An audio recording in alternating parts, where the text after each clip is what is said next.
उपाध्यक्ष महोदय, मुझे बहुत प्रसन्नता है कि गंगा नहर शताब्दी महोत्सव के उद्घाटन के लिए मैं यहाँ आ सका। यह नहर भारत की वर्तमान नहरों में शायद सबसे पुरानी है। इस नहर से इस क्षेत्र के लोगों को जो अनेक लाभ पहुँचे हैं और अनाज तथा बिजली के उत्पादन से यहाँ जिस संपन्नता के युग का आरंभ हुआ है, उसके कारण नदियों की उपयोगिता में जनसाधारण का परंपरागत विश्वास और भी दृढ़ हुआ है। इस देश में नदियों को सदा ही महत्वपूर्ण स्थान दिया जाता है। आज भी हम नदियों को सिंचाई का और इसके द्वारा धन धान्य की उत्पत्ति का सर्वोत्तम साधन मानते हैं और उन्हें यातायात का साधन भी समझते हैं। आधुनिक विज्ञान ने नदियों की उपयोगिता में कुछ और वृद्धि कर दी है, जिसमें सबसे प्रमुख जलप्रपात द्वारा विद्युत शक्ति का उत्पादन है। हमारे देश में नदियों का जाल बिछा हुआ है। मैं समझता हूँ कि सिंचाई की दृष्टि से संसार में भारत का स्थान दूसरा है। केवल एक देश ही हमसे आगे बढ़ा है। भारत की जनता के लिए यह बात महत्वपूर्ण है कि नहरों की इस श्रृंखला का श्री गणेश इस देश में गंगा की नहर से हुआ। पुनीत पावन गंगा, जो एक प्रकार से हमारे प्राचीन साहित्य और पौराणिक विचारधारा का आधार रही है और जो आज भी भारतीय साहित्य तथा भारतीयों के सामाजिक और धार्मिक रीति रिवाजों पर छाई हुई है, हमारे इतिहास में एक विशेष स्थान रखती है।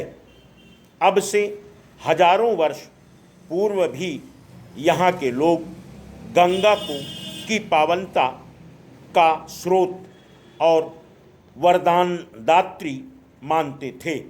इसलिए आज यदि वास्तव में भारत के सबसे बड़े राज्य के एक भाग ने अपनी संपन्नता गंगा की नहर से प्राप्त की है, तो हम यही कह सकते हैं कि पुरातन विचारधारा इतिहास के रूप में प्रकट हुई है। यह तथ्य चाहे एक संयोग मात्र ही हो, किंतु हम सबके लिए निश्चय ही इसका महत्व है।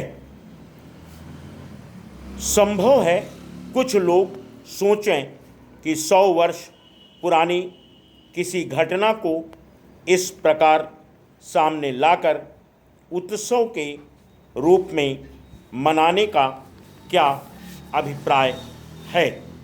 ऐसी शंका का आधार मानव स्वभाव से अनभिज्ञ और प्रेरणा के एक महत्वपूर्ण स्रोत को ग्रहण न करने की इच्छा ही हो सकता है।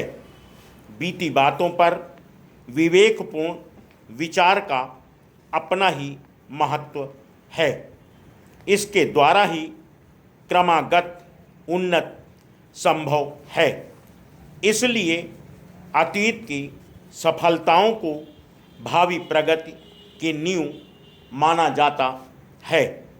आप मुझसे सहमत होंगे कि गंगा नहर मानव कल्याण और वैज्ञानिक विकास दोनों की दृष्टियों से एक महान सफलता है। आज जबकि हम इस सफलता की शताब्दी मना रहे हैं, तो अनिवार्य रूप से इसमें हमें स्फूर्ति और प्रेरणा मिलती है। इस अवसर पर हमें उन इंजीनियरों के प्रति भी आभार प्रकट करना चाहिए जिनके परिश्रम और सतत प्रयास के कारण ही यह योजना फलीभूत हो सकी।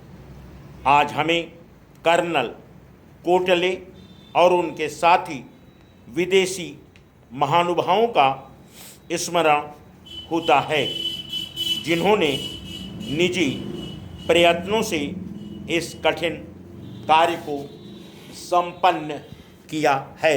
फुल